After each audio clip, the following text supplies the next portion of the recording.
Olá, gente! Estão abertas mais uma vez as portas do nosso podcast semanal Casa do Garay. Um podcast que não é meu, não é seu, porque ele é nosso. E qual é o objetivo do podcast Casa do Garay? É justamente trazer profissionais do mais alto gabarito, da mais alta qualidade para enriquecer o teu conhecimento. E hoje eu trouxe aqui uma dentista com especialização em oncologia. Olha isso, eu estava doido para que esse dia chegasse. Irian Grace, muitíssimo obrigado por você estar aqui no nosso podcast. Eu que agradeço, Robson, pelo convite. Estou super feliz de estar aqui e espero que seja uma entrevista super bacana, que vocês gostem bastante. Eu tenho certeza que vai ser. A gente começou a conversar, eu te convidei, eu vi lá o teu perfil, você tem todo o perfil de estar aqui no nosso podcast, e a gente começou a conversar, conversa daqui, e o que me chamou mais a atenção, né? Além de eu te olhar e achar que você fosse a filha da Irian, porque você tem um rostinho de criança ali, nós já conversamos sobre isso, é a atividade, assim, a especialidade que você escolheu da odontologia. Eu tenho um ano de entrevistador e eu nunca entrevistei uma dentista oncológica. Eu falei para você, né, que você falou, não, que eu sou de Petrópolis ou Teresópolis. Teresópolis, né? Eu falei, não importa, você tem que estar no nosso podcast, tanto que eu te convenci e que você veio. Que bacana que você está aqui, Irian.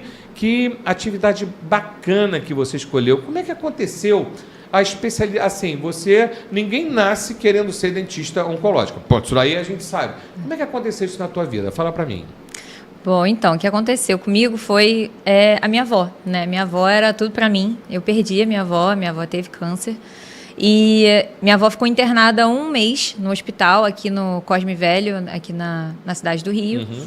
E a minha avó teve diversas complicações enquanto estava internada, né? Não com relação ao câncer em si, porque a minha avó não chegou a fazer quimioterapia, nem nenhum tratamento para o câncer, mas durante a estada no hospital ela teve complicações por conta, né, de estar no hospital. E aí eu estava no iniciozinho do 6º período, ainda não tinha nem começado, eu tinha acabado de entrar no 6º período, e eu me vi na necessidade de estudar sobre odontologia hospitalar. Falar, eu preciso aprender isso aqui porque não tem dentista no hospital, e infelizmente isso é uma realidade gigante no nosso país.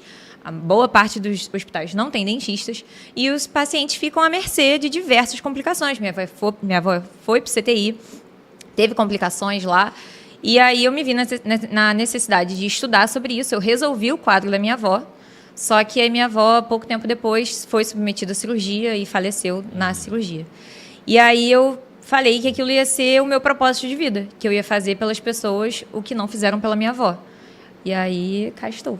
Cara, que bacana, cara. Bacana escutar isso, porque você vê, eu acho bonito, até me emociona um pouco, porque muitos profissionais vão pelas atividades que dão lucrativas, dinheiro, né? Que dão lucro, e você vai por um propósito, né? De uma pessoa. A gente está se conhecendo hoje, mas eu tenho certeza que vai ser uma amizade que a gente vai levar o resto da vida. Com certeza. E é bacana quando eu escuto que a pessoa faz aquilo que a pessoa ama. Isso eu falo, essa é uma pessoa próspera.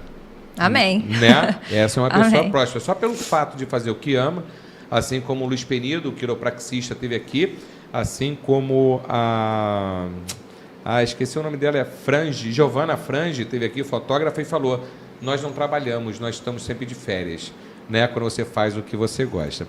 E quando você falou em oncologia, veio bem uma história de uma amiga minha, que é a Nádia Levi Fuchs. Um beijo para a Nádia.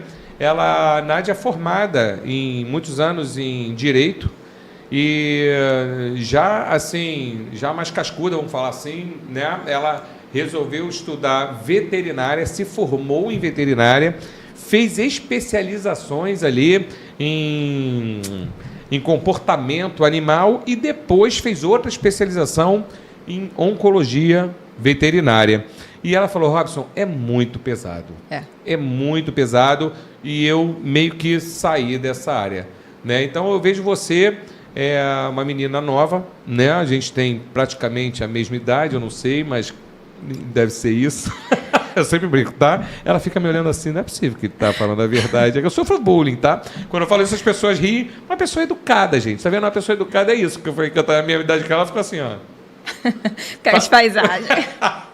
Paralisada. Voltando aqui ao assunto sério, então a Nádia meio que desistiu disso. como é que surgiu, né, você já pensou em desistir da oncologia ou como é que surgiu esse papo de, cara, eu vou ali, além da história que você me contou da sua avó? Nunca, jamais, em hipótese alguma, eu cogitei desistir da onde eu tô, que é a oncologia, né? E também, obviamente, a odontologia hospitalar, porque a gente não atua só nos consultórios, a gente atua principalmente no paciente internado, né? Então, primeiro, né, começou tudo com a minha avó, né? E depois com o desafio. Quando eu era pequena, eu queria fazer veterinária, inclusive. É, né? Sério? Olha. Eu queria ser veterinária. E eu desisti quando eu perdi um bichinho meu, que era o meu porquinho da Índia. Que eu fiquei louca com a morte dele, fiquei muito mal. Mas até hoje eu sou alucinada pelos animais. Eu acho que muita gente fala isso. Você tinha que fazer veterinária, porque você é apaixonada. Eu sou vegetariana por conta dos animais. Mas eu não consigo... eu acho que eu ia chegar mais ou menos como a sua amiga ficou. Eu ia me culpar tanto, eu ia ficar tão mal, aquela coisa dos animais. E eu consigo ser mais racional com humanos do que com bicho. Bicho, eu sou totalmente sentimento. E aí, eu acredito que se eu consigo usar o meu tempo, usar a minha cabeça, usar o que eu sei, as especializações no geral, para o bem das pessoas, de forma que isso, de fato, entregue um bom trabalho, é por ali que eu vou. Então, um dos motivos, né, para eu não ter desistido da oncologia certamente foi a minha avó. Quando eu cheguei na oncologia, eu vi os pacientes oncológicos, eles são totalmente diferentes de todos os outros pacientes que eu já tratei na minha vida. Eles têm uma... Eu falo que, por exemplo, eu queria muito fazer pediatria se pediatria fosse oncopediatria, porque as crianças da pediatria são... Eu não sei explicar, são pacientes que vêm com um propósito, uma luz diferente. Eu não sei explicar realmente o que eles têm, eu só sei que eu sou apaixonada por isso, por eles, por cuidar deles. E eles são o tempo inteiro gratos, eu aprendo demais com eles, porque é o tempo todo, assim, é um tapa na cara da gente mesmo, sabe? A dificuldade que a sua amiga viu, eu vejo literalmente como um tapa na cara, entendeu? Todos os dias você está ali na frente de uma pessoa que está vivendo uma situação muito difícil, dolorosa, a família daquela situação toda ali, vivendo aquilo, porque o familiar vive tanto quanto o paciente. Sofre tanto quanto, acho que sofre até mais. Muitas vezes, os pais, é sempre muito tocante, assim. Principalmente quando é criança, né, que você falou, né? Criança, mas graças a Deus as crianças respondem muito bem ao tratamento. São as que melhor respondem, tem a relação, né, com o imunológico da criança, com o tempo de renovação celular. A gente está falando de um paciente que não tem comorbidade na maior parte das vezes, né, claro. Então, tudo eles respondem muito bem. Então, basicamente é isso, assim. Eu acho que é por isso que eu fiquei tanto nessa área da oncologia. Eu não sei se eu respondi o que você perguntou. Não, você respondeu. Não sei se eu fui redundante. E quando você falou assim da questão da veterinária, eu quis ser veterinária. Minha filha é veterinária, minha filha tem 24 anos. Ah, eu admiro muito sua filha. Desde já admirei muito ela. E ela desde criança fala que queria ser veterinária, está estudando, está se formando, né? Um beijo para Sara. E ela... Você tinha essa mania também, você falou, eu queria ser veterinário, de pegar bicho na rua, e você tinha isso, porque vocês, jovens, vocês querem transformar a nossa casa num, sei lá, né, num hospital veterinário. Como é que foi isso? Mãe, você podia estar aqui para falar, né, porque saiu do seu bolso. Então, sim, quando eu tinha, nessa minha época aí, que inclusive eu tinha o meu porquinho da Índia que morreu, né, eu tive 2 cachorros de raça antes, né? Quando eu era criança, eu tive uma Rottweiler e uma Pastor Canadense. Quando eu perdi as 2 cachorras, eu estava meus pais tinham acabado de se separar, eu tinha acabado de perder minha outra avó, então eu estava numa fase muito ruim da minha vida. E aí colocaram uma caixa com 5 cachorrinhos na porta da minha casa, lá em Teresópolis. E aí eu fiquei alucinada pelos cachorros, porque queria ficar com os cachorros. Aí minha mãe, tá bom, vou deixar, a criança tá aqui definhando de tristeza, um monte de coisa. Deixou eu ficar com os cachorros. Só que dos 5 cachorros, um dia, tinham 20. Porque eu andava na rua, catava cachorro, aí os cachorros apareciam lá em casa. Ai, mãe, o cachorro. Mais um. Aí chegou no 20º, minha mãe parou e falou, minha filha, não está dando mais. Pelo amor de Deus.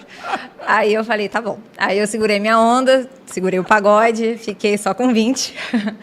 E assim foi. Só com 20. Sua mãe louca. Só que aí o que acontece? Os 20 nunca mais parou de ser 20. Porque o que acontece? Tinham 10 grandes, aí vinha uma cadela, cruzava com outro cachorro, saiu mais 10. Aí eu, mãe, era a lei da mais multiplicação. 2. Minha mãe, Iriam, não, por favor. Aí, Meu 22. Deus do céu, e assim vai. Mas ia indo. E aí hoje eu só tenho um, que é um Golden. O meu sonho desde criança era ter um Golden, mas eu tenho umas peculiaridades referentes a comprar cachorros. E aí eu falava, eu só vou ter um Golden se alguém me der. Olha. E aí eu ganhei o meu Golden. E ele é tudo na minha vida. Ele é tudo. Ele me salvou quando eu perdi minha avó. Eu estava numa depressão horrorosa. E ele trouxe luz para minha vida. Então, assim, para mim, eu acredito muito nisso. Os animais, eles têm isso. Eles devolvem luz, o amor deles. Vida, Eu li um adesivo atrás de um carro que eu nunca esqueço. Eu sempre falo para todo mundo que eu queria ser 2% do que o meu cachorro acha que eu sou para ele. Nossa, total. Meu cachorro é meu maior fã. Não é isso? O Bolha é o meu cachorro. Qual o nome do seu Golden? É o Bolha. É o Bolha? Bolha Pototinho. Gente, sensacional. É meu filho. Eu tive um Golden. Eu tive 2 Golden. Um preto, né? Um Golden preto. Eu não sei se você já viu, que é o Flat Coat Retriever, que eu ganhei de um criador de Golden. É raro. É raro. E um Golden também que eu comprei da doutora Nádia Levi Fux, que eu acabei de falar o nome dela aqui, que ela era veterinária. Tinha a Maison Pet, que era uma pet, e ela me vendeu o Astor, né? Mas o Golden é maravilhoso. Para criança, tudo de bom. então... Tudo de bom. É Eles são malucos. Eles são maravilhosos. Muito loucos. Vamos lá. Nós escolhemos um tema principal, que é a oncologia na odontologia. E eu separei algumas perguntas para você aqui, né? Qual é o papel do dentista que cuida de pacientes oncológicos? É a primeira pergunta que eu tenho para fazer para você. Eu fiz várias perguntinhas aqui, você deve falar, ai, Robson, essa daí, mas eu sei que você vai, que eu sempre falo aqui no programa, matar no peito e jogar no ângulo ali, que eu já vi que você é cheio de experiência aí. Fala para mim, qual é o papel do dentista que cuida de pacientes oncológicos? Então, o papel do dentista oncologista ou oncológico, né, ou seja, o papel do dentista que trata de pacientes oncológicos, é justamente a gente pegar esses pacientes que não só têm câncer, mas têm diversas outras comorbidades, diversas outras questões, e tratar eles como um todo. Mas, objetivamente, o paciente que a gente está tratando tem algum tipo de manifestação oral, porque a área de atuação do dentista é a boca. Sim. Então, esse paciente ele precisa ter algum tipo de alteração na boca, que vai ser em decorrência da radioterapia em região de cabeça e pescoço, porque a radioterapia ela é um tratamento local. Então, se você faz radioterapia na mama, os efeitos vão ser só na mama. Certo. Na região da pelve, vai ser só na região da pelve. Na boca, vai ser só na região da boca. Então, principalmente esses pacientes que vão fazer ou já fizeram transplante de medula óssea, e varia do tipo de transplante, se ele é autólogo, ou seja, se as células vieram do próprio paciente, né, foram tratadas e devolvidas para o próprio paciente, ou se foi halogênico, que é quando o doador é uma outra pessoa. Né? E esse, principalmente o halogênico, tem muita consequência em boca. O tratamento para fazer o transplante é muito complicado, é muito forte, né? A quimioterapia é muito forte para o paciente.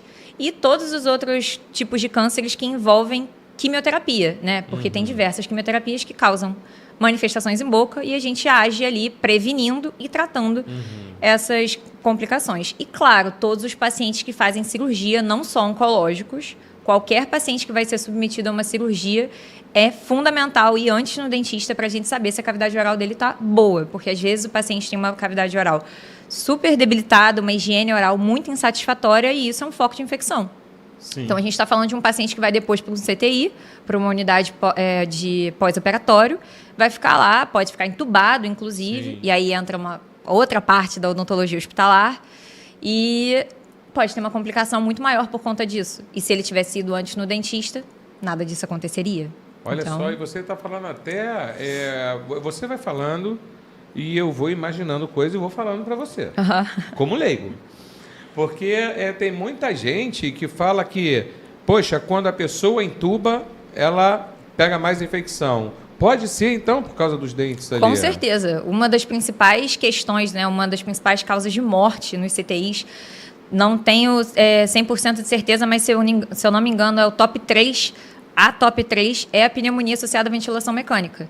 E existem diversos estudos, né, que é a PAV, ou é PAVM, né, no final, diversos estudos que comprovam que o biofilme, né, as bactérias da boca, são responsáveis por isso também. E aí, como é que elas fazem? Né? o paciente fica entubado, né? Então tá de boca aberta o tempo todo, com um tubo passando pela boca.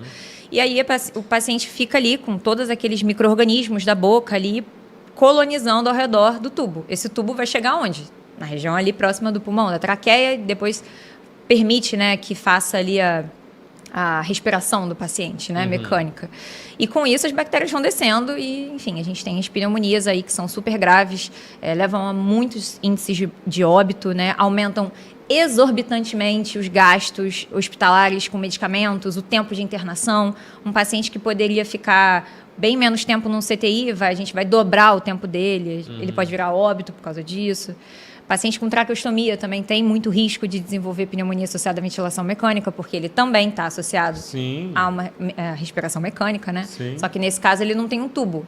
Ele tem aqui, né, o dispositivo que fica diretamente ligado aqui, né, na traqueia, e a partir disso ele tem a respiração. Mas, obviamente, né, se tem um dispositivo aqui, ele também está de boca aberta, alguma coisa do tipo, desce da mesma forma. Está suscetível então, ali a entrar qualquer bactéria. Com ali, certeza. Né? E aí a gente tem, né, a pneumonia associada à ventilação mecânica, que se a gente tem no CTI o dentista, como é o caso do Hospital de Ceilândia, em Brasília, a gente consegue reduzir em até 100% dos casos de PAV. Então, a gente está falando que os pacientes não vão ter tantos gastos para o hospital e para a própria família, não vão ter tantas morbidades e nem mortalidades, né, relacionadas a isso. Então, tá aí a importância da odontologia hospitalar. Você tem que vir com política aqui, gente. Pois é, eu acho que eu vou começar a fazer isso. Aproveitar agora. Vote em mim. Vote nessa menina aqui, gente, pelo amor de Deus. Vou mudar a sua vida. Eu acho que você vai ser um excelente político. É porque, assim, eu acho que os projetos são ideias colocadas em prática, né? E você já levantou uma bola que eu nem sabia. Porque no outro dia mesmo, meu filho estava com dor de dente, e minha esposa virou e falou assim, não, se a gente levar ele no hospital, um hospital essa hora, o hospital público tem dentista. Não é assim, né? Nem sempre. Irian? Nem sempre vai ter. Até que, assim, os hospitais públicos têm mais do que os hospitais privados. Normalmente tem porque tem a buco. Só que a bucomaxilo, né, que é quem faz toda a parte cirúrgica oral maior, né, que a gente chama. Então, o paciente, por exemplo, que sofre um acidente de carro, na maioria das vezes, quem vai operar ele é o bucomaxilo, né, nos hospitais e tudo mais. Cirurgias muito difíceis de serem feitas de siso, por exemplo. O especialista em fazer isso é o bucomaxilo.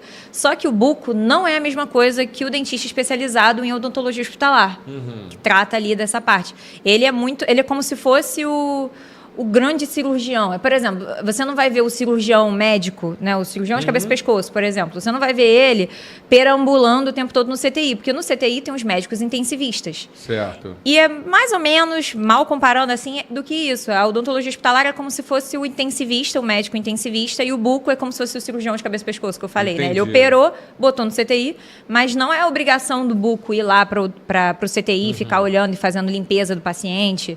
Ele vai fazer isso no paciente dele. Né? Ele vai olhar o paciente dele, mas ele não é obrigado a fazer isso no resto do hospital. E, infelizmente, tem muito hospital que bota isso para o buco fazer. Só que não é para fazer. Isso é função da gente, do dentista de hospital, que faz essa parte intensivista e de enfermaria, enfim, de tudo. Você já trabalhou em hospitais? Sim, já trabalhei. Desde a minha época da faculdade, eu estudei na UFRJ, e lá a gente tinha, né, uma eletiva, né, uma matéria que a gente ficava dentro do hospital universitário e a gente atendia os pacientes de lá, supervisionados, né, pelos professores, que são maravilhosos, né? E a gente fazia, né, a rotina ali e tudo mais com eles. Quando eu me formei, logo que eu saí, eu pedi autorização para minha professora, que eu falei, eu gostei demais, eu quero continuar, eu já tinha perdido a minha avó, né? Gostei demais, quero continuar acompanhando o serviço, posso fazer isso como um estágio? E eu permaneci. Então, basicamente, desde 2019, que foi quando eu me formei, eu estou dentro de um hospital. E estou até hoje dentro de um hospital. Acho que você nasceu no hospital, você se formou no hospital, porque tu estava falando em 2019, você nasceu quando, gente? Que eu estou entrevistando aqui, eu já não sei mais de nada aqui. Que bacana. Direto. E aí, a residência, né? Eu fiz residência no INCA. E a residência no INCA, na Cruz Vermelha? Na Cruz Vermelha. Olha! E lá é o hospital inteiro, né? Os residentes tocam o serviço no hospital todo. Então, se eu não me engano, eram 12 andares que a gente olhava. Uau! Não, e ali eu acho que é a maior escola que tem. Demais. Né? O meu pai ficou internado ali, meu pai infelizmente teve um câncer né, de pulmão, e ele infelizmente foi a óbito ali no INCA, mas era o hospital referência que tinha para o tratamento dele. Mas o INCA é excelente. Aqui no Rio, que tem residência em oncologia na área de odontologia, né? A gente só tem 2 hospitais, que é o HCE, que é o Hospital Central do Exército, Sim. e o INCA. A gente também tem no Hemorrio, mas aí não é para oncologia, é para hematologia. Só que eles também lá têm oncohemato, né, que seriam doenças hematológicas oncológicas, como, por exemplo, a leucemia, os linfomas. Então, eles também tratam disso lá. Sim. Mas lá, por exemplo, eu saio, e no HCE, né, a gente sai com o título de especialista em oncologia. Mas no Hemorrio sai com o título de especialista em hematologia, por exemplo. Entendi. A gente estava conversando aqui e você estava falando dos tratamentos, você estava falando de manifestações, né? E assim, eu queria. E a gente está aqui, o nosso objetivo é passar realmente informações para os nossos seguidores. Então, eu vou te fazer perguntas aqui que você vai falar, Robson, realmente eu vou explicar isso para você entender melhor. Eu queria entender melhor quais são as manifestações que surgem nos tratamentos oncológicos. Você pode explicar para mim? Nossa, tratamento oncológico tem muita manifestação em boca. As pessoas acham que não, mas tem muito. Como eu tinha falado, né, a gente tem modalidades de terapia que a gente pode fazer para o paciente. Então, cirurgia, radioterapia e quimioterapia. Isso. A cirurgia e a radioterapia são 2 tratamentos localizados. Então, os efeitos vão estar relacionados naquele lugar, né? Então, o paciente que faz radioterapia em região de cabeça e pescoço, esse paciente precisa obrigatoriamente ir no dentista antes de permanecer para o resto da vida. É um casamento. Certo. O paciente que faz cirurgia, sem contar com a parte que eu falei, né, de preparo para ele ir para a cirurgia e tudo mais, mas pensando na cirurgia de cabeça e pescoço, né, da região de cabeça e pescoço, é fundamental que ele também acompanhe com o dentista, porque uma parte da estrutura pode ser removida, né? Então, por exemplo, o paciente pode perder o palato, né, que é o céu da boca. Sim. Porque tinha um tumor ali, fez a cirurgia, removeu, né? E aí, imagina, se você perde seu palato, o que tem ali em cima? Cavidade nasal. Uau. E aí, o que vai acontecer? Você consegue comer? Não. Então, você vai precisar para sempre de uma sonda para se alimentar. Meu Deus. Só que, na odontologia, nós temos uma especialidade chamada prótese bucomaxilofacial, que são próteses igualzinho, por exemplo, a dentadura. Sei. Só que elas têm um volume superior, e no INCA a gente oferece isso de forma gratuita para o paciente, inclusive.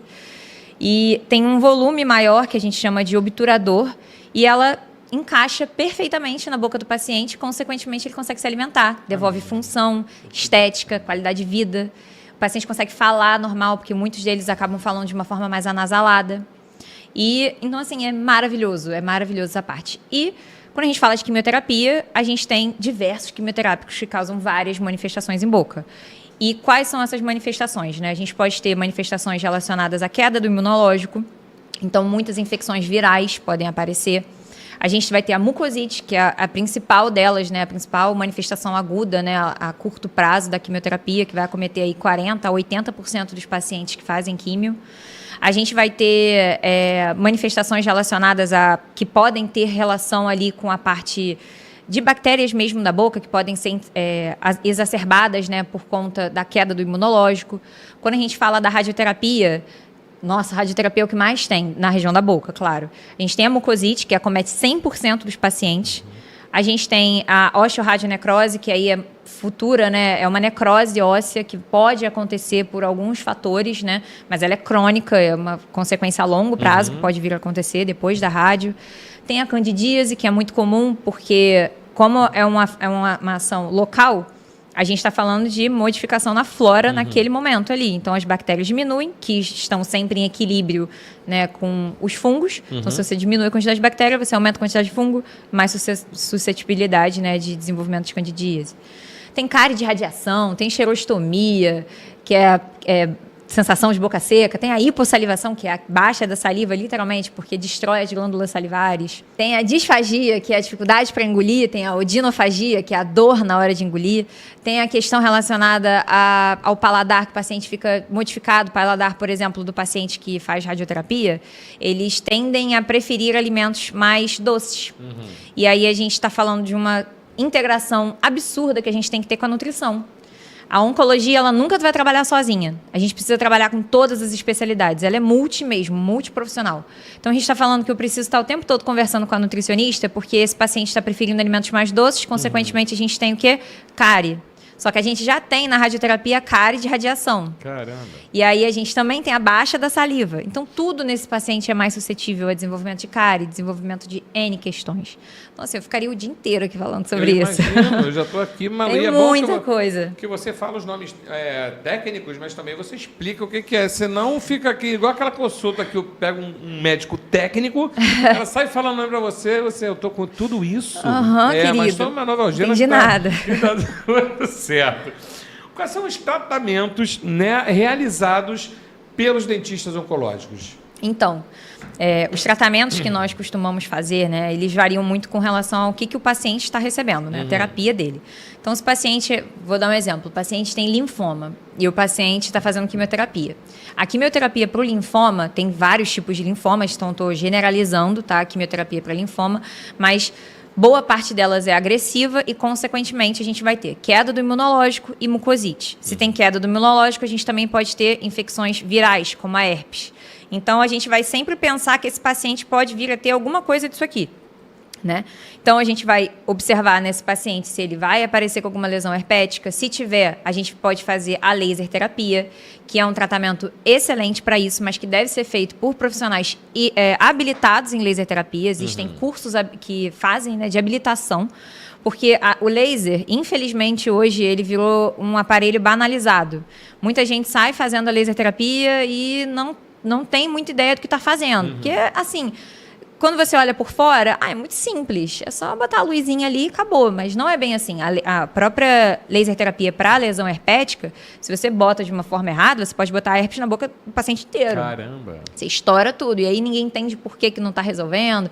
Às vezes você tem que fazer uma técnica de laser terapia que a gente chama de APDT, que a gente usa um fotossensibilizador na região que vai se conectar com os vírus, micro-organismos, enfim, isso serve para todos os tipos de micro-organismos. Vai se conectar ali e expor mais, digamos assim, para a luz do laser e eles vão morrer de forma mais fácil. Né? Então, tem diversos tratamentos que a gente pode fazer com a laser terapia. Então, é um deles que a gente faz. O laser ele é excelente para prevenção e tratamento de mucosite também. A gente também vai fazer para os pacientes que podem vir a desenvolver, né, uma osteonecrose medicamentosa, que é a mesma coisa da osteoradionecrose, mas relacionada a medicamento. Então, é uma necrose do osso causado por um medicamento específico. Nesse caso, a gente está falando de medicamentos das classes dos bisfosfonatos e dos antirreabsortivos, antiangiogênicos. Tem algumas classes, né, que são os nomes feios, mas que são causadores disso, mas que podem desenvolver. Obviamente, não é porque você toma que você vai ter. Tem fatores causais, né, da complicação. A gente tem também, relacionado à radioterapia, né, a mesma coisa, mucosite, as infecções fúngicas, futuras, né, a cárie de radiação. Então, a gente tem que preparar esse paciente sempre pensando no bem depois, assim, porque todas as principais complicações da radioterapia em região de cabeça e pescoço são crônicas. Então, você tem que pensar que, por exemplo, tem um paciente aqui agora que vai fazer radioterapia na boca. Eu tenho que pensar que ele, daqui a algum tempo, não vai poder extrair um dente. Porque a região que ele fez a radioterapia chegou a uma dose muito alta e a consequência de extrair um dente pode ser a osteoradionecrose. E aí, se você tem uma necrose naquela região, não cicatriza. Então, você tem um osso necrosado exposto na boca. Então, você tem que sempre pensar a longo prazo, pensar que esse paciente ele precisa de um tratamento imediato, pensando lá na frente. O que pode acontecer? Eu consigo salvar esse dente? Talvez não seja a melhor opção você pensar dessa forma. Talvez a melhor opção seja, esse dente vai me dar problema? Ok. E se der problema, qual vai ser esse problema? Eu consigo resolver? A osteoradionecrose não é tão fácil, assim, às vezes, de resolver. A cárie de radiação ela é causada pela modificação na estrutura dentária. Não só necessariamente porque antes tinha uma cárie ali, mas a radiação muda a estrutura do dente. Então, você vai deixar essa cárie ali? Dá para salvar esse dente para depois? É uma cáriezinha tranquilinha ali. Dá para deixar isso depois para a gente acelerar esse tratamento do paciente ou precisa resolver antes, porque se deixar ali, esse dente amanhã quebra, é uma cárie muito grande, enfim. Então, tudo é muito delicado, né? A gente tem que sempre colocar na balança e, sem esquecer, óbvio, dos pacientes que vão fazer transplante. Esses pacientes são um pouco diferentes, porque a gente tem que pensar no agora. Porque depois, o paciente transplantou, show. A gente vai ficar em acompanhamento com ele, porque existe uma doença relacionada ao transplante, que é a doença do enxerto contra o hospedeiro. É como se fosse é a reação da medula. Porque é diferente, por exemplo, do paciente que faz um transplante de órgãos. O transplante de órgãos, o imunológico do paciente é dele, ele recebe um órgão de outra pessoa e ele pode rejeitar esse órgão, porque aquele órgão é um corpo estranho. Sim. Mas no caso do transplante da medula, não. É o imunológico de outra pessoa que vai povoar esse paciente. Então, o corpo inteiro dele pode ser um corpo estranho. Caramba! Então, a gente pode ter o que a gente chama de doença do enxerto contra-hospedeiro. E aí pode aparecer, né, quando a gente fala da doença do enxerto contra-hospedeiro crônica, pode aparecer muito em boca, é muito comum. E, então, assim, tem muitas complicações referentes aos tratamentos oncológicos. Eu ficaria realmente aqui um dia inteiro falando. Não, a gente vai ficar aqui. Para explicar. A gente tem o final de semana inteiro aqui. Eu estou tentando sintetizar, mas é muita coisa. Não, você está doido. A gente tem várias coisas para falar aqui, porque quando as pessoas escutarem eu falar no início do nosso episódio que eu estou com uma dentista oncológica, com certeza foi o que passou pela minha cabeça também, né? Porque a gente vai chegar lá, mas não deve ter muitas profissionais com essa especialização que você tem. Não tem. Não. Né? De milhares de dentistas oncológicos. Não tem. Tem menos, acho que arrisco dizer que nós temos menos de 300 no Brasil. Olha só, gente. Menos de 300 no Brasil. Brasil. E você é uma delas. Obrigado pelo prestígio, pelo privilégio de você estar aqui no nosso podcast. Nós temos um grupo, né, de dentistas oncologistas e dentistas que atuam em hospitais, né? E só nesse grupo, por isso que eu falei, eu arrisco dizer, né, eu não tenho, óbvio, conhecimento de tudo no Brasil, mas só nesse grupo a gente tem menos de 200, não, um pouquinho mais de 200 pessoas. Só que aí tem gente que fez residência só em odonto hospitalar, gente que fez um paciente com necessidades especiais, gente que fez oncologia. Então tem uma mistureba ali. Mas, tem muito pouco. Muito pouco, né? Então as pessoas devem achar que dentista oncológico é só para quem tem câncer de boca. E você tá me dando assim milhares de opções de outros cânceres que vai lá e afeta a boca. Total. E o dentista tem que estar ali.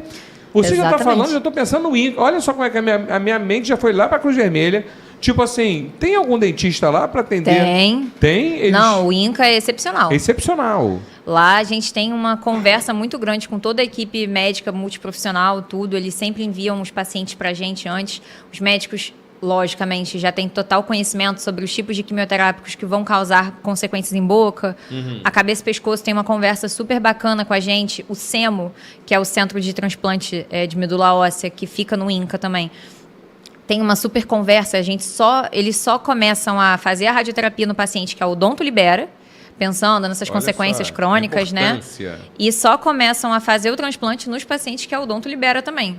E isso garante um índice assim, excelente de tudo que você pode imaginar lá. Os pacientes têm um baixo índice, né? Assim, de mucosite, de infecções oportunistas, porque a gente está sempre ali, higiene oral e tudo. Paciente de CTI, tem pouquíssimos índices de PAV. Então, assim, tudo isso, e eles documentam tudo. O INCA é sensacional. Sensacional. Tá de parabéns aí a direção do INCA. E SUS. Viu? Parabéns aí a direção do INCA, né? Toda a equipe aí que coordena, né, os hospitais do SUS, porque a gente só escuta tacar pedra, né?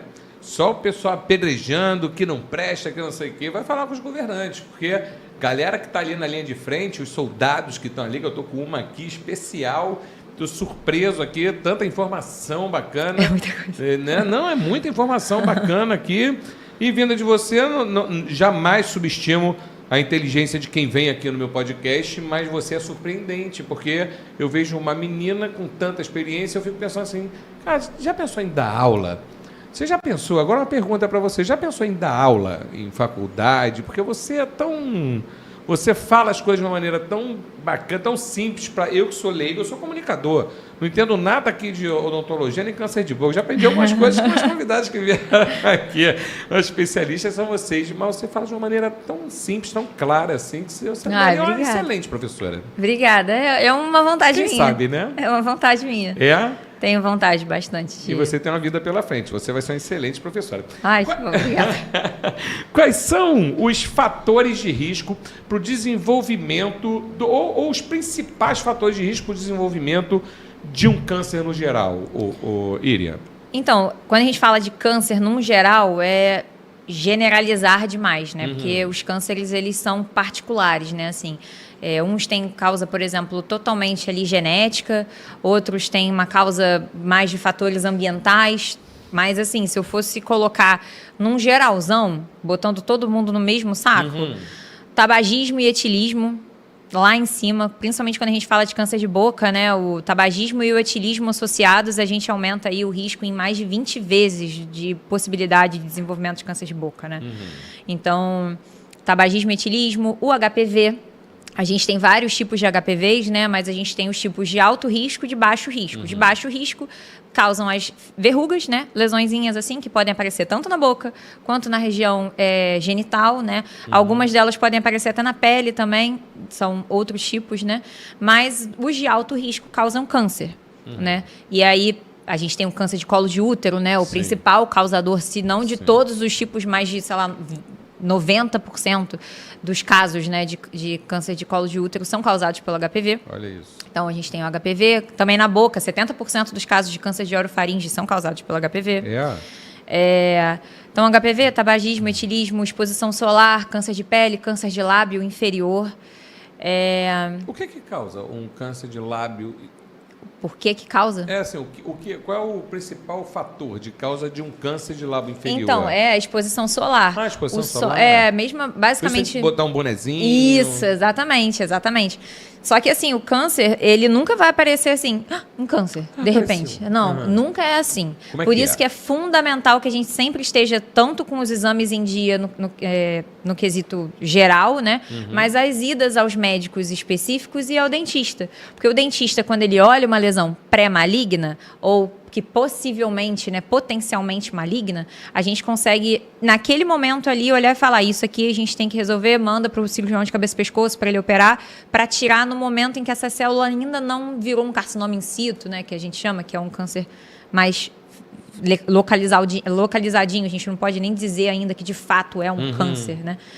Mas são os momentos iniciais, né? As fases muito iniciais de lesões que ainda não são cânceres, né? Isso acontece em todas as regiões do nosso corpo. O câncer não nasce do dia para a noite, né? E por isso que é tão importante a gente sempre ir no médico, para o médico olhar, ver se está tudo certo. No caso das mulheres, é fundamental que a gente faça sempre o preventivo, né? Sempre, eu recomendo muito isso. No caso dos dentistas, né? Que a gente sempre vá ao dentista para avaliar tudo. Então...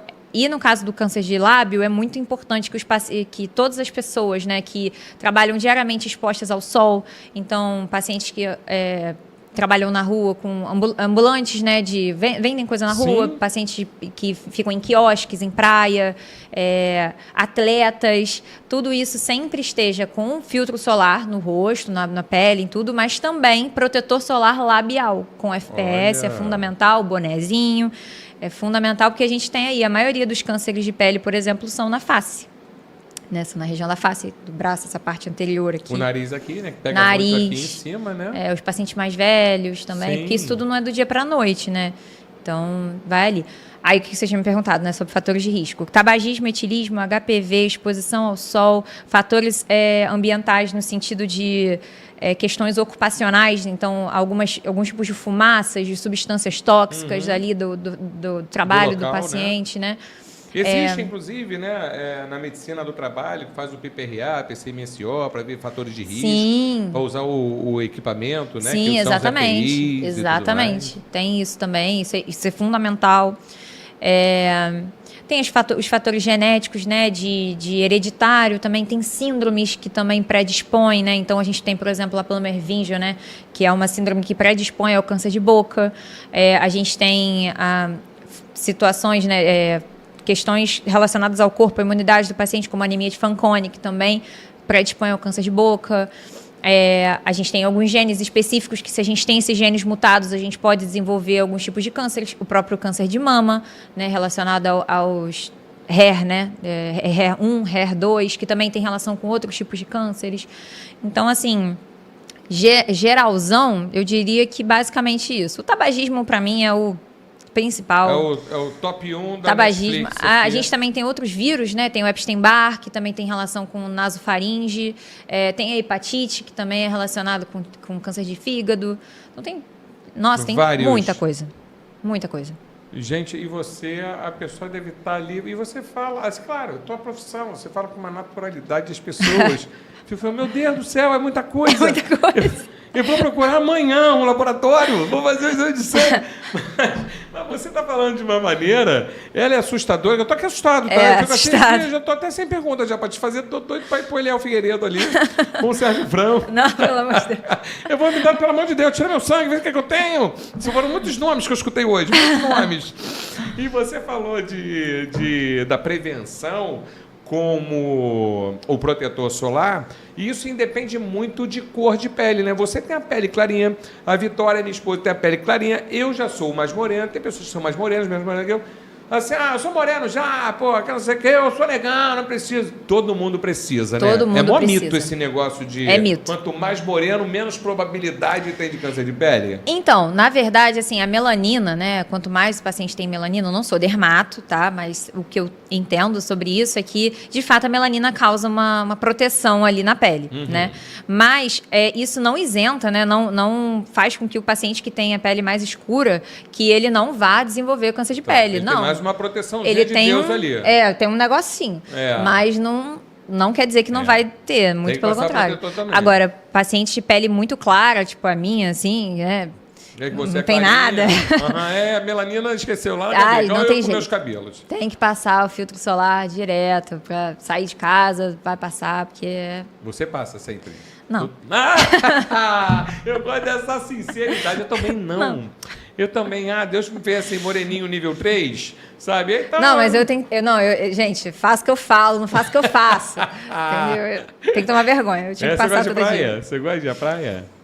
O que você acha? Olha a minha cara. Eu acho que você gosta e bota uma viseira. Não, eu gosto. Mas eu gosto de frio. Você é da Serra, né? Assim, eu morei aqui por muitos anos, né? Por causa da faculdade da residência. Eu fiquei 10 anos aqui no Rio. E agora eu voltei para Teresópolis, porque eu gosto de frio. Eu gosto de cidade pacata, tranquilidade, zero barulho, não enche o saco. Eu gosto disso. Eu pego a Vitória no final de semana, vou lá para Petrópolis, vou ali para Quitandinha, naquele Lago Sul. Fazer até um merchan aqui, churrascaria Lago Sul. Tudo para a sua família. O patrocínio. Então, nós vamos lá, que a gente ama frio também. Você mora lá em Teresópolis, né? Moro. Então, você atende no Rio todo? Atendo em todos os lugares. Me chamou, eu vou. Me chama que eu vou. Chama que eu vou. Isso aí é teu lema, né? Um assunto aqui que você falou que eu adoro, que eu ia comentar contigo, é sobre laser terapia. Você faz esse tratamento de laser terapia? Você tem o conhecimento? Você fez o curso lá? Que você falou que é perigosíssimo. Se um profissional não tiver conhecimento de causa, meter aquilo na boca do maluco ali que está precisando, só que ele esquecer, tá vendo o jogo do Vasco Flamengo aqui, daqui a pouco esquece e tira. O cara se enche de herpes. Por causa de uma falhinha, né? Sim. E você faz também? Faço, inclusive Vasco da Gama. Vasco da Gama. Gente, graças a Deus. Então, Vasco. O programa aqui em São Januário com a minha amiga, né, Irian Grace. Tive que falar, porque falou em Vasco, tem que dar o Vasco primeiro e depois fala o resto. Somos vascaínos, sentimento não para. Que bom, então por isso. Amizade eterna. Então, sim, eu sou habilitada em laser terapia, eu fiz o curso no Hemorrio. Infelizmente, agora eles não estão mais fazendo, mas tem diversos cursos excelentes no Brasil inteiro. Eu recomendo muito do Albert Einstein e da USP, né? São 2 cursos muito bons. Aqui no Rio a gente tem no IOA também, que é muito bom. Recomendo demais. Foi uma professora minha, a professora Silvia. Ela é maravilhosa e recomendo muito o curso. Eu acho que, assim, a laser terapia, eu faço o tratamento, eu adoro, é um dos principais tratamentos que eu faço hoje em dia, porque dá para fazer para tanta coisa. Sim. Qualquer lesão, por exemplo, da herpes, a gente consegue fazer. A mucosite, a gente consegue fazer. Se o paciente... mordi minha língua. Todo dia minha mãe aparece com uma afta, meu namorado aparece com uma afta. Chato. Uma coisa... Toma e faz o laser. E assim, é impressionante. É impressionante como que laser embaixo do travesseiro ali, né? Eu tô com ele aqui. Você pode fazer uma. Quer um negocinho? Ele é maravilhoso. Ele também ajuda muito quando o paciente, por exemplo, tem alguma questão... Lembra que eu falei da osteonecrose, das necroses ósseas? A gente também usa a laser terapia na região que a gente ajuda. Como que o laser funciona, né? A gente vai ter uma ação direta em células que captam luz, que são chamadas de cromóforos dentro dali da região do tecido. Elas reagem com aquela luz, com o comprimento de onda, que nós irradiamos 2 tipos, né? O infravermelho e o vermelho. E a partir disso a gente tem regeneração tecidual ou também analgesia, quando a gente fala do infravermelho, por exemplo. Certo. Né? E a gente pode fazer para osteonecrose, pode fazer para herpes, pode fazer para mucosite, pode fazer para traumas no geral, pode fazer para parestesia, que é, por exemplo, quando o paciente tem uma dormência, fez uma cirurgia super complexa, Sim. lesionou, teve algum problema no nervo, o paciente ficou dormente, ficou com alguma questão. Tiro siso. Siso, Não tem aquele negócio pode, de tiro siso, vai ficar o resto da vida com aquele pode acontecer também.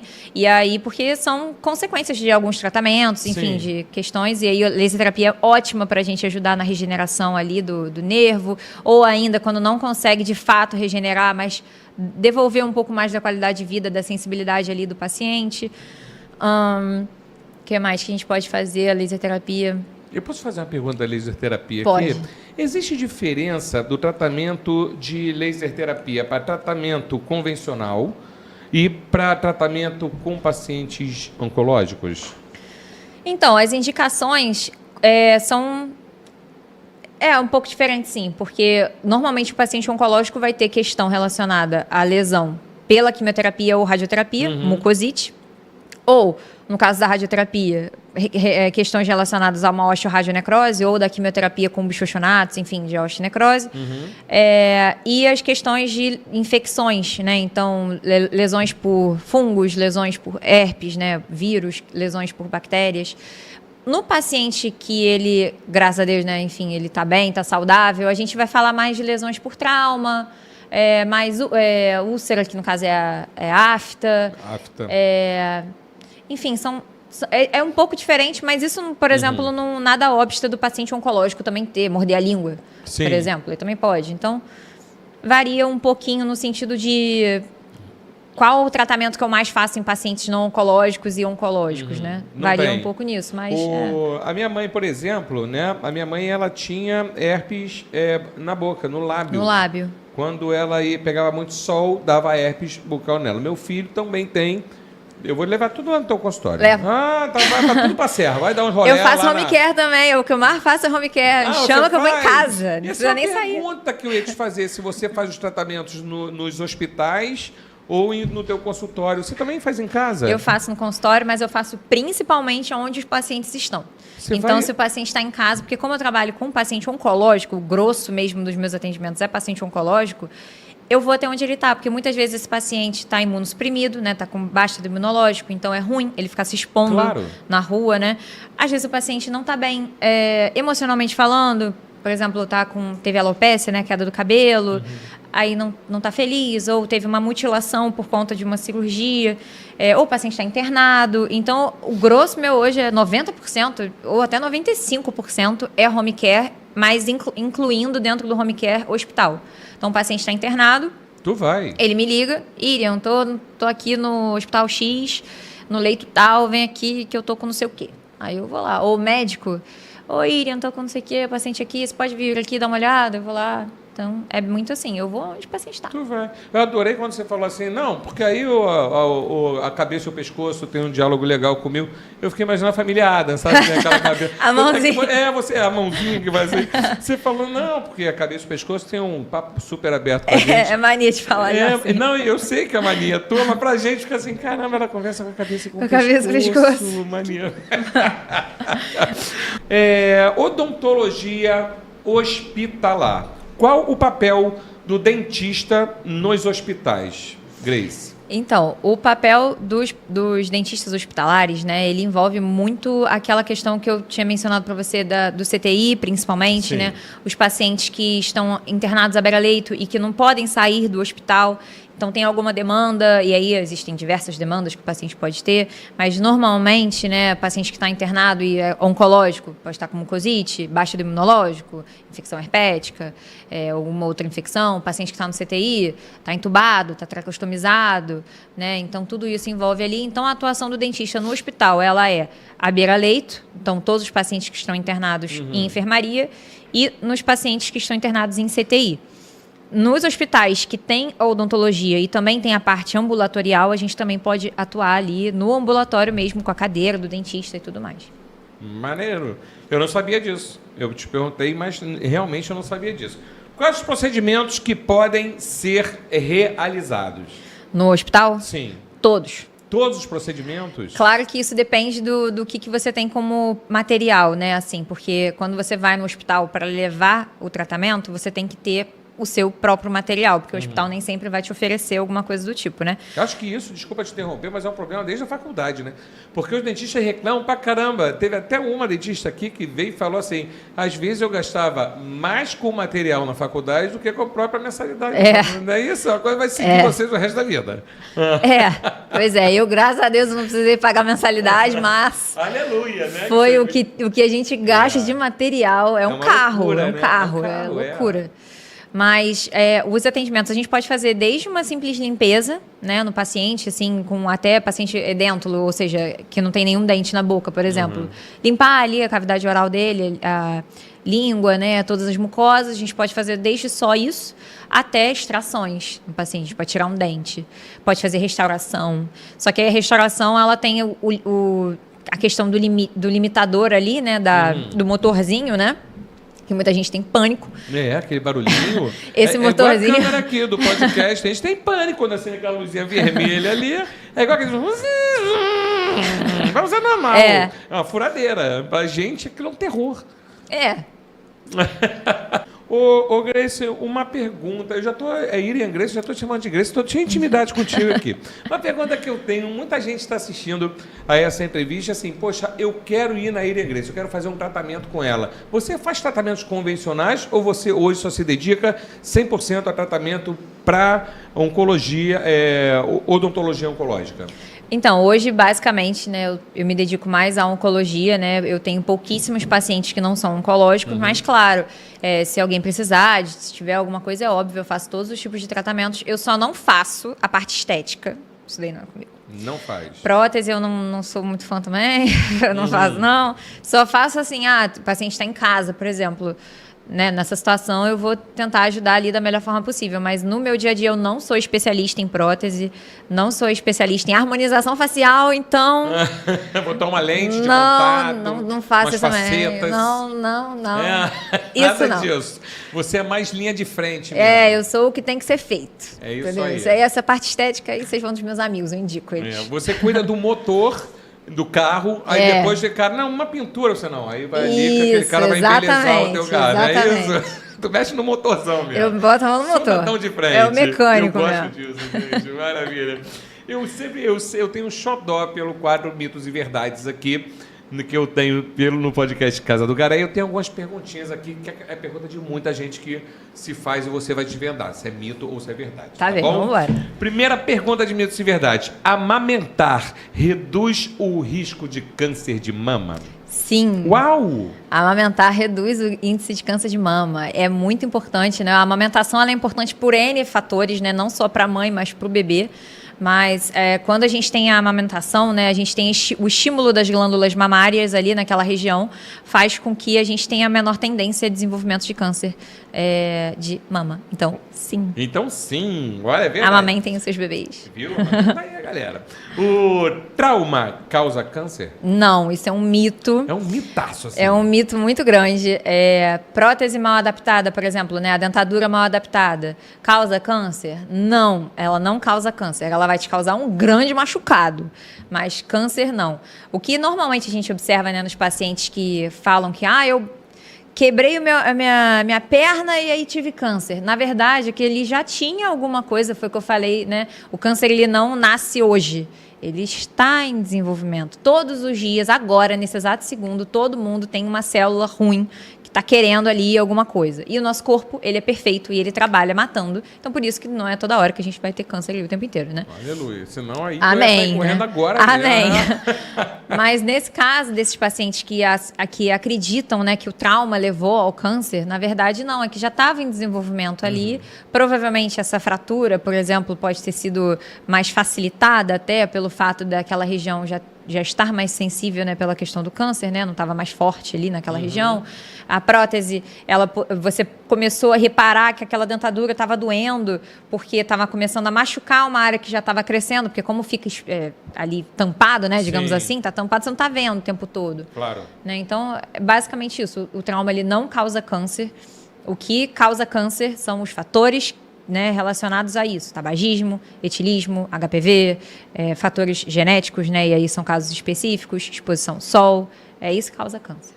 Má alimentação, senão minhas amigas nutricionistas me matam que eu não falei isso. Má alimentação, que eu falo sedentarismo, aqui, nossa. Olha só, parece que você escutou, você deve assistir meu podcast sempre, porque eu falei que o segredo da vida é beber água, se exercitar bem uma boa alimentação. Exato, Não é exato. o segredo da vida? Eu acredito que sim. E cuidar dos dentes. Por favor, cuidar da boca. Irene Grace, mito ou verdade que cigarro e bebida aumentam em até 20 vezes o risco de câncer de boca? Verdade, verdadeiríssima. Quando a gente associa o tabagismo e o etilismo, é muito comum, né? Ainda mais da galera jovem. Gosto de fumar um cigarrinho quando eu tô bebendo. Repense, porque a gente tem aí um índice que eleva bastante quando a gente associa os dois hábitos, sim. E quando a gente fala em tabagismo, isso inclui também, você está respirando. Eu sinto que você respira a sua profissão, você respira isso. Então é comum para você, qualquer caso que chega ali, você, tá igual do seu Alberto, tá igual do seu Jorge. Esses cigarros eletrônicos, eles também ajudam a ter um câncer de boca? Então, atualmente, os cigarros eletrônicos são muito novos, né? Então, tudo que a gente tem na literatura é muito novo. Sim. Então, como o câncer ele é uma questão de longo prazo, né? Não é todo dia ali aquele hábito, alguma coisa assim, a gente ainda não tem muito na literatura sobre isso. A gente já está vendo algumas questões relacionadas a pulmão.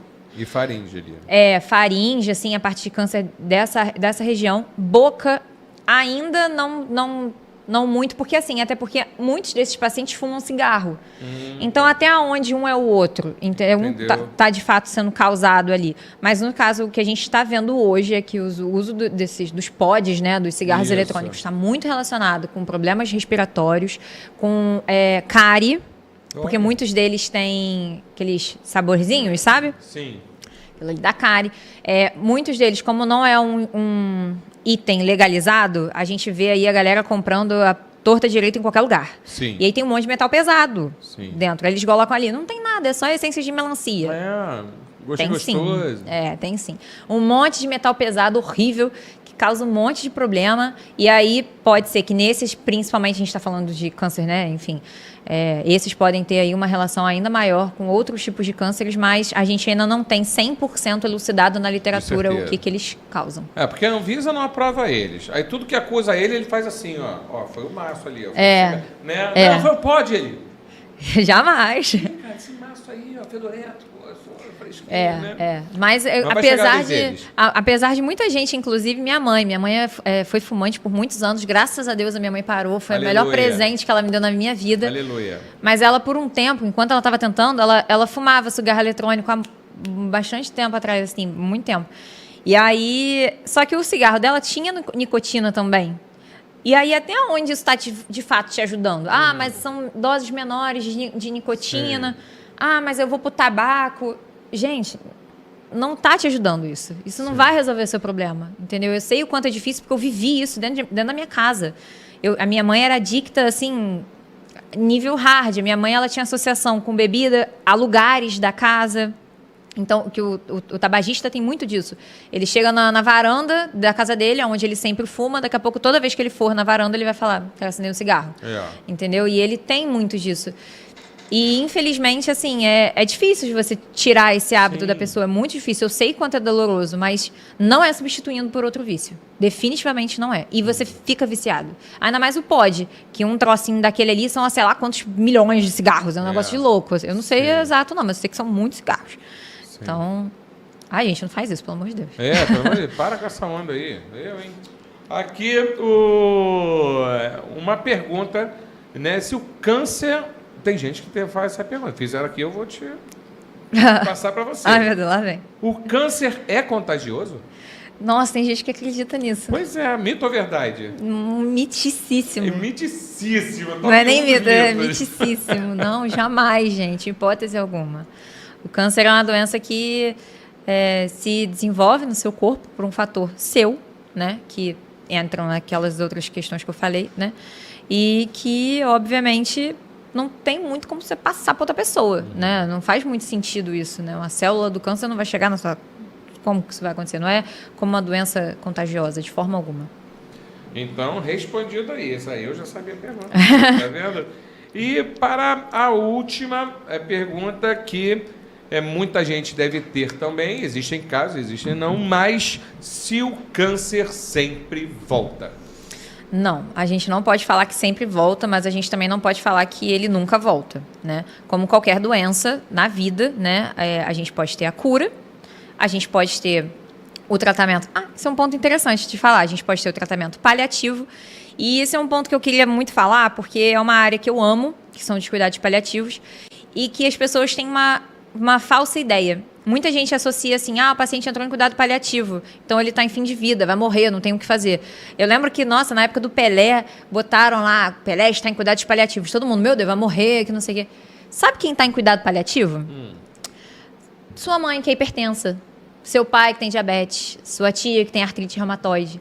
O cuidado paliativo, ele nada mais é do que a garantia de qualidade de vida, a atenuação, ou seja, tentar diminuir ali ao máximo possível os sinais e sintomas de uma doença que não tem cura.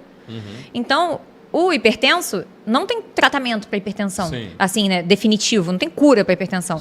Ele vai fazer lá todo dia o atenolol dele, o enalapril dele, ali, o bonitinho ali, pronto, vai fazer sempre ali, acabou. E aí, o que você faz? Com que ele não tenha os sinais e sintomas da qualidade de vida e de morte, porque todo mundo um dia vai morrer para esse paciente. Então, isso é o cuidado paliativo. E no caso do paciente com câncer, não é diferente. O paciente com câncer, ele tem um câncer que a gente não consegue curar o paciente, mas ele tem dor. Ele tem questões relacionadas à mobilidade, dependendo do tipo de câncer. Ele tem questões relacionadas às outras comorbidades dele. Então, se você tem sinal e sintoma, vamos tratar eles. Então, cuidados paliativos, né, são muito importantes para os pacientes oncológicos no geral. E por isso, né, dada essa situação de que o paciente ele pode ficar curado ou não, a gente não pode falar se o câncer sempre volta, mas a gente também não pode falar que ele nunca mais vai voltar. Porque sim, os pacientes podem ficar curados e nunca mais ter. Sim. Mas pode voltar. Então... E já aconteceu aconteceu com a minha mãe, inclusive. Minha mãe teve um câncer 21 anos atrás, e depois do câncer, depois de 21 anos, a pessoa, voltou, hein? Voltou nada. Aí o médico falou, não, isso é um novo câncer. Não é que ele tenha voltado. Imagina, voltou há 21 anos, deu uma rolê. Tá em 21 anos se desenvolvendo. Voltaram a Dona Vera. É isso mesmo, tá É outra coisa. Do nada, o cara volta. Não, é um câncer novo. É um câncer novo. Também, né? Tem exatamente, tem. Né? Tem no mesmo lugar. Às vezes, assim, no caso de cânceres, a gente fala que é recidiva da doença, quando é literalmente assim, você fez o tratamento. A gente só fala que o paciente está curado na oncologia depois de 5 anos. Até 5 anos a gente fala que o paciente está em remissão completa. Você nunca vai ver um médico ou qualquer outro profissional da oncologia, tratou o paciente aqui com a quimioterapia, deu tudo certo, está curado. Você não vai ver isso. Não existe isso. Isso não vai. Você vai falar, o paciente entrou em remissão. Remissão é o quê? 100% de ausência de doença. Não tem mais nada. O paciente está bem. Curado. Então, tu vai ter ali 60 meses, meu amigo. Tem 5 anos ali que a gente vai ficar sempre olhando e tudo mais. Deu os 5 anos, está 100%, continua em remissão completa, aí você já pode começar a falar em cura. Entendeu? Ó, tô achando que tu tá curado. Vou fazer mais 5 anos aí pra eu... Né, vai fazendo ali. Mas depois de 20 anos, gente, não é mais o mesmo câncer. Não, aí não voltou. Aí provavelmente sua mãe tinha uma câncer de mama, que você falou? Não, era lá no útero. Câncer de útero, então. No útero não, era no intestino. Então, a gente também tem no Ela intestino. Tirou lá, não sei quantos metros. Ele não só é muito relacionado com a alimentação, mas também tem fatores hereditários, né, relacionados ao câncer de intestino, de cólon e reto. Isso. Né? Então, a gente pode ser que sua mãe tivesse, não sei se ela chegou a fazer mapeamento genético, que hoje é bem bacana. E aí, isso pode ter sido por conta disso, né? Pode ter sido. Não fiz posso até a afirmar. colonostomia agora, né? Fez. Depois foi comigo, porque é genético, justamente por causa da genética. Então, aí. Exatamente. Né? Ficar acompanhando ali é uma boa coisa. Anos aí. Gente, eu conversei com ela que deu aulas. Irian Grace, eu estava ansioso para chegar esse dia para conversar com ela. E ela deu aulas de conhecimento aqui de odontologia, de prevenção. Falamos de um câncer de modo geral, mas também do câncer de boca. De odontologia em geral. Irian, você é uma simpatia, você exala conhecimento. Que prazer ter você aqui no meu podcast. O prazer foi todo meu. Muito obrigada, adorei. Que maravilha. Super feliz. Tá, eu vou falar o que o Luiz Penido falou para mim aqui no meu programa. Tapete vermelho para você. voltar quando você quiser. Ai, muito obrigada. Me sinto lisonjeada. E para aquelas pessoas que assistiram a nossa entrevista e que querem você como dentista, querem te seguir nas redes sociais, como é que elas fazem? Agora é tudo contigo. Então, gente, o meu @ é doutora.iriangrace, o meu nome é difícil, bota ali embaixo, porque as pessoas não vão saber botar. Mas é @iriangrace.